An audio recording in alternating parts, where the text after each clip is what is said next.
زمان آمد باش، آمد باش، اے لشکر صاحب زمان آمد باش. ایک طالب علم سے پوچھا اس کے بچے نے کہ اس نے ظاہر ہر کوئی کہتا ہے گھر میں بچوں کو کہ 2 آیت پڑھو، 2 آیت پڑھنی چاہیے، 40 دن پڑھیں تو روایت ہے کہ 40 دن پڑھیں تو امام کے ساتھ. تو اس نے اپنے بچے کو یہ کہا، بچے نے بڑے شوق سے بولا 40 دن پڑھتے ہیں. بولے 40 دن پورے ہو گئے. تو کہہ رہا پھر کیا ہوا، دوبارہ پڑھو. کہہ رہے مگر وہ جتنا پڑھو گے اتنا قریب ہوگا. تو اس نے پوچھا، والد تھے تو آپ کہا بیٹا جب سے سمجھ میں آیا ہم تو اس وقت سے پڑھ رہے ہیں، اور اگر خدا نہ خواستہ بھول بھی جائیں صبح تو دن میں قضا کی نیت سے پڑھ لیتے ہیں 2 آیت. یعنی کیا چیز ہے، یعنی یہ ایک ایسنشیل زندگی میں چیز ہونی چاہیے کہ میں اگر کچھ نہیں کر سکتا تو 2 آیت تو پڑھوں روز.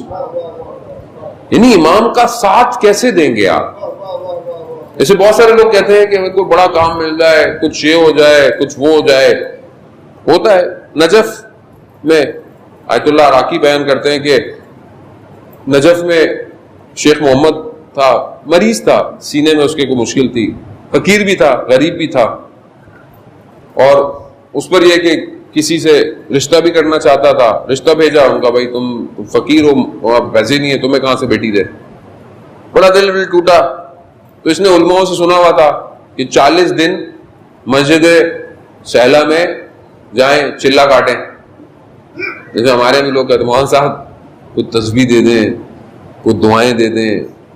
جوان زیادہ بولتے ہیں کہ بھائی کچھ دیں پڑھنے کے لیے کہ کچھ معاملہ ہو ہمارا بھی. وہ بھی چلا گیا. اب اس نے جب 39 ڈیز ہو گئے تو آخری دن جب گیا تو دیکھا اس کے سینہ، کیونکہ مریض تھا تو خون آ رہا، تو مسجد کے اندر نہیں جا پایا، باہر ہی بیٹھ گیا. تو اپنے ساتھ قہوہ لے کر آیا تھا. اس نے بولا سردی بھی ہے، میں آگ لگاتا ہوں، قہوہ بھی پیوں گا اور گرم بھی ہو جاؤں گا. مسجد دیکھی اس نے، مسجد خالی، اندھیرا. 40واں دن ہو رہا ہے، کوئی امید ہی نہیں ہے، کچھ ہے ہی نہیں. تو ایسے میں دیکھا کہ کوئی عرب آ رہا ہے. اب اس نے سوچا کہ یہ کوئی برابر والا ہوگا، اب جو میرا ایک قہوے کا گلاس ہے وہ بھی یہ پی لے گا، مجھے وہ بھی نہیں ملے گا. خیر وہ آیا تو بولا کہ کہاں سے ہو؟ تو اس نے سوچا کہ یہ یہاں کے، تو پھر اس نے سمجھا کہ نجف کا کوئی قبیلے کا ہے. پوچھا، بولا نہیں. سارے قبیلے گنوا دیے، نہیں ہے. تو اس نے ویسے تنزیہ بولا کہ مطلب تم پتہ نہیں کون سی جگہ، ایسا لفظ بولا کہ جس کا کوئی مفہوم نہیں تھا. تو وہ شخص مسکرا دیا، تبسم کیا. تو پھر اس نے پوچھا کہ تم کیا کر رہے ہو؟ آپ ویسے بھی سارا ٹینشن میں. تو اس نے بولا بھائی آپ کو کیا ہے، مطلب کیوں بتاؤں میں؟ کہہ رہا ہے آپ کو کوئی فائدہ نہیں ہوگا. کہہ رہا ہے نہیں، اگر بتا دو گے تو نقصان بھی کوئی نہیں ہوگا. تو جب اس نے اخلاق دیکھا تو اس نے پھر درد دل بیان کرنا شروع کر دیا. تو اب اس نے بولا کہ یہ میری یہ نہیں ہوتا، وہ نہیں ہوتا، یہ نہیں ہوتا. اب اس نے بولا کہ میں مریض ہوں. تو اس عرب نے کہا کہ تمہارا مرض ٹھیک ہو جائے گا، تمہاری شادی بھی وہاں ہو جائے گی، لیکن جو تمہارا فقر ہے وہ رہے گا. کوئی متوجہ نہیں ہوا. کہتا اچھا آپ میرے ساتھ حضرت مسلم کی زیارت کر لیں گے. آپ کو پتا ہے مسجد سہلا سے تھوڑا فاصلہ زیادہ تو ہے نہیں.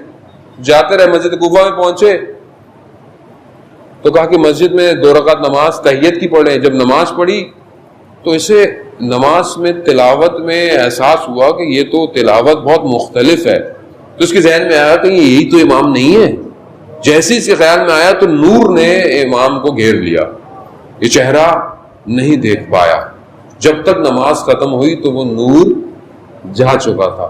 اب اس کو شرمندگی، استغفار کہ مولا مجھ سے غلطی ہو گئی، میں نے ادب نہیں کیا، میں نے یہ نہیں کیا، مجھے پتا نہیں تھا، یہ نہیں کیا. اور پھر کہنے کا دیکھیں مولا میں نے حضرت مسلم کی زیارت کا کہا تھا، آپ نے وعدہ کیا تھا کہ ساتھ آئیں گے، دوبارہ آ جائیے.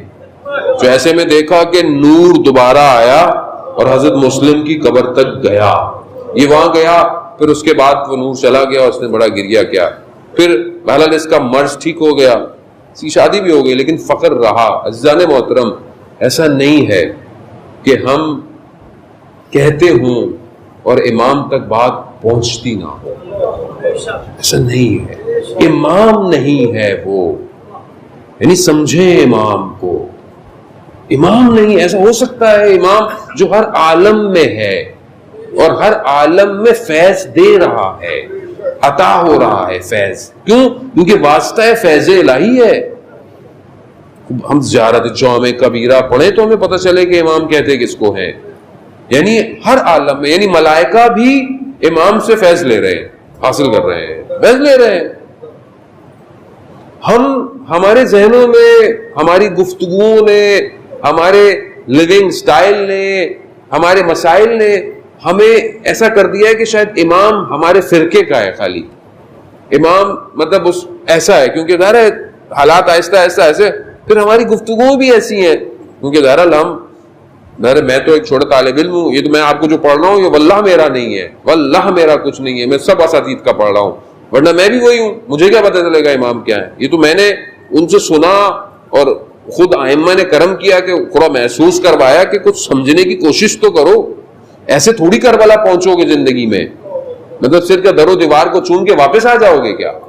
یعنی امام کے پاس جو گیا وہ پلٹا تھوڑی ہے آج تک. کیسے پلٹیں گے آپ؟ یعنی امام، آپ بولے امام مولا زیارت کرا دیں، آپ آئیں گے؟ جن لوگ ہمیں کہتے ہیں مولانا صاحب ملنا ہے ٹائم دیں، وہ ملیں گے، آپ بہت احترام کریں گے، میرا ہاتھ چوم لیں گے، بہت احترام کریں گے، ظاہر عالم ہونے کی وجہ سے کر رہے ہیں، نہ کہ میری وجہ سے کر رہے ہیں. تو پھر آپ چلے جائیں گے، آپ اپنے گھر چلے جائیں.